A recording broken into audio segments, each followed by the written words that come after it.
yeroo namni nu bilbilatti haala kanaan viidiyoo fi suuraa akkanatti haala itti hidhachuu dandeenyu viidiyoo kana keessatti waliin ilaallaa hordoftoota keenya. Viidiyoo keenya laayik gochuun hanga dhumaatti nu duukaa tura. Kabarat bilbila keessan haala kanaan jala ergaltan sarran tuqaa sadan gara olitti argamu tuquudhaan setting jedhu kana yala ni galtu. Sana booda isa call background jedhu kana irratti al takkaaf ni tuyxu jechuudha hordoftoota keenya. Sana booda jala kanarraa bakka background jedhu kana tuquudhaan sila background bilbila keenya irra hidhachuu barbaanna waan ta'eef sana booda pilaasiin tuquudhaan suuraa barbaadan as keessaa filattanii kun haala kanaan erga filattanii booda set as call background jedha.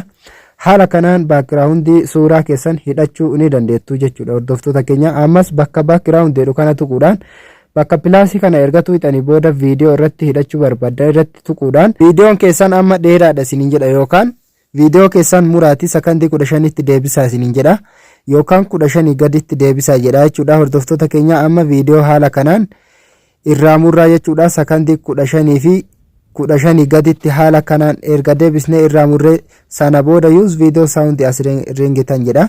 Viidiyoo sagalee waliin fayyadameedha jechuudha. Sana booda erga haala kanaan goone set as call background gad tuquudhaan haala kanaan hidhachuu dandeettu viidiyoo keessanis jechuudha. Hanga viidiyoo biraatti walitti deebinutti nagaan tura.